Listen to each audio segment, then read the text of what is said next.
শুধু আপনারা মনে করলে প্রেসার কুকারে ইনস্ট্যান্টলি তাড়াতাড়ি করে খুবই তাড়াতাড়ি করে ডিমের ঝোল রান্না করে নিতে পারবেন। আর যদি আপনি প্রেসার কুকারে দিয়ে সিটি মেরে নেব ডিম, আলু আর পেঁপে। হ্যালো বন্ধুরা, সবাইকে জানাই গুড মর্নিং। সবাই কেমন আছো? বৃষ্টি ভেজা সকালে সবাইকে শুভেচ্ছা। তো সবাইকে আমার চ্যানেলে স্বাগত জানিয়ে আজকের ভিডিওটা শুরু করছি। আজকে কি কি রান্না হচ্ছে সেটাই তোমাদের সঙ্গে শেয়ার করছি। তো আজকে দেখো ওই মেয়ের আমাদের জন্য উচ্ছে ভাজা হয়েছে, আর মেয়ের জন্য দেখো ওই যে আলু একটা ভেজেছি আর একটা পটল ছিল ভেজেছি। আলু আর পটলগুলো আমার ভাজা হয়ে গিয়েছে। এবার উচ্ছেগুলোকে দিয়ে নুন হলুদ মাখিয়ে রেখেছিলাম, তো উচ্ছেগুলোকে কিন্তু ভালো করে ভেজে নেব। এই উচ্ছেটা ভালো করে ভেজে নেবো। আর হবে এইদিকে একটু এই যে আলু কেটে রেখেছি, পেঁপে আলু আর ডিম দিয়ে ঝোল হবে। তো উচ্ছেগুলো দেখুন আমার ভাজা হয়ে গিয়েছে। এরপর উচ্ছে ভাজাগুলোকে তুলে নেব।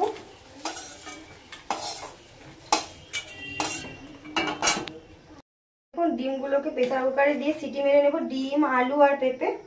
তো কে কে আপনারা এরকম প্রেসার কুকারে ডিম সেদ্ধ করেন আমাকে কিন্তু অবশ্যই কমেন্ট করে জানাবেন। এটা কিন্তু খুব তাড়াতাড়ি হয়ে যায়, একটা সিটি মারলেই কিন্তু বন্ধ করে দিলেই হয়ে যাবে।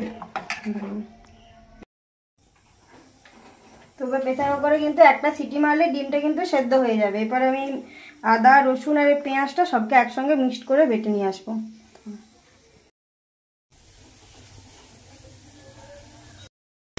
আমার পড়ে গেছে, এবার আমি বন্ধ করে দেব। দেখো যে ডিমগুলো সেদ্ধ করেছিলাম সেগুলো কিন্তু একদম সুন্দরভাবে সেদ্ধ হয়ে গিয়েছে। এবার ডিমগুলোকে আমি নামিয়ে ছাড়িয়ে তোমাদের দেখাচ্ছি যে কতটা সুন্দর হয়েছে। এই দেখো ডিমগুলো কত সুন্দরভাবে সেদ্ধ হয়ে গেছে। প্রচুর গরম আছে, একটু জল দিয়ে নিই। খুব সুন্দরভাবে কিন্তু সেদ্ধ হয়ে গিয়েছে। এবার দেখো ছাড়িয়ে নিচ্ছি। এটা তো একদম হয়েই গেছে ছাড়ানো। এত গরম না, এই দুটো ফাটা ছিল গো একটু।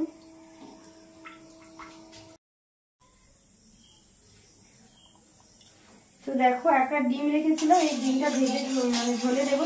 তিনটা সেদ্ধ করেছি আর একটা ভেজে ঝোলে দেবো। তো তার জন্য আমি ডিমটা কথা ভেজে নিচ্ছি।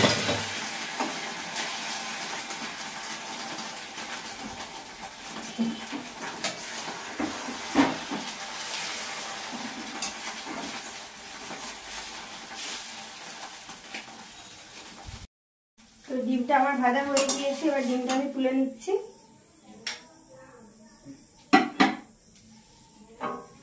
এরপর যে আলু আর পেঁপেগুলো ছিল সেগুলো একটু নেড়ে নেব। আর দিদা কি হয়তো ঝোল খাবে?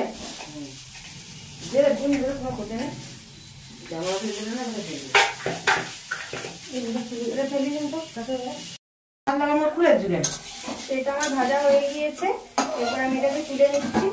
করবেন কি গামটা তো জামটা ডুবো ঠান্ডা করবো।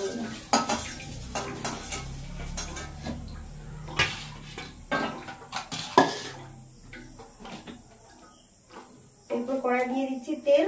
তেলটা ভালো করে গরম করে নিয়ে এই যে পেঁয়াজ বেটে রেখেছিলাম, পেঁয়াজ আর আদা জিরা সেগুলো সব দিয়ে দেবো। আদা, রসুন, পেঁয়াজ একসঙ্গে থেঁতো করে রেখেছিলাম, তো সেগুলো আমি দিয়ে দিচ্ছি। এটা ভালো করে নেড়ে নেবো। এটা আমার ভালো করে নাড়া হয়ে গিয়েছে। এরপর আমি দিয়ে দিচ্ছি লবণ।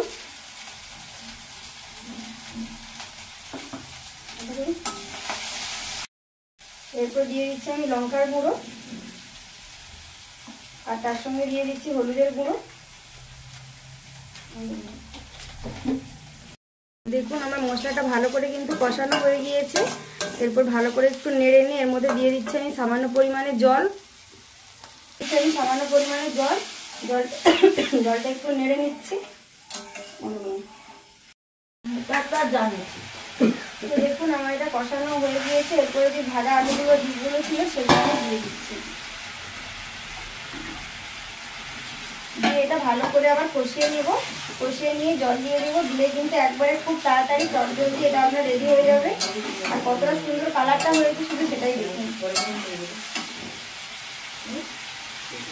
লাইটের জন্য বোধহয় কালারটা ভালো করে বোঝা যাচ্ছে না, কিন্তু সত্যিকারের কালারটা কিন্তু ভীষণই সুন্দর হয়েছে। এটা কিন্তু আমার খুব ভালোভাবে কষানো হয়ে গিয়েছে। এরপরে দিয়ে দিচ্ছি আমি জল দিয়ে এটা 2 মিনিট ফুটতে দেবো। জলটা আমার ফুটে গিয়েছে, একদমই কিন্তু হয়ে গিয়েছে। এবার গ্যাসটা আমি অফ করে দিচ্ছি। আর যে ডিমটা ভাজা ছিল সেই ডিম ভাজাটা এর মধ্যে আমি কিন্তু দিয়ে দিচ্ছি। হ্যাঁ, তো আমার এই ডিমের ঝোল রেসিপিটা কেমন লেগেছে আমাকে কিন্তু অবশ্যই কমেন্ট করে জানাবেন। আর যদি ভালো লেগে থাকে বাড়িতে একবার হলেও ট্রাই করবেন, ভীষণ তাড়াতাড়ি চটজলদি কিন্তু হয়ে যায়। আর এভাবে কিন্তু আপনারা মনে করলে প্রেশার কুকারে ইনস্ট্যান্টলি তাড়াতাড়ি করে, খুবই তাড়াতাড়ি করে ডিমের ঝোল রান্না করে নিতে পারবেন। আর যদি আপনাদের এই উপকারী টিপসটা মনে হয় তাহলে আমার চ্যানেলটাকে প্লিজ অবশ্যই সাবস্ক্রাইব করে দেবেন। আমার আজকের এই ভিডিওটা ভালো লেগে থাকে তাহলে আমাকে একটা লাইক করে দেবেন এবং আমার চ্যানেলটাকে অবশ্যই সাবস্ক্রাইব করে দেবেন, পাশে থাকবে বেল আইকনটাও ক্লিক করে রাখবেন। আর সবাইকে অনেক অনেক ধন্যবাদ আমার চ্যানেলে আসার জন্য, আমার ভিডিওটা দেখার জন্য। বাই বন্ধু। কি মেনু হয়েছে তোমাদেরকে অবশ্যই দেখাচ্ছি, দেখো।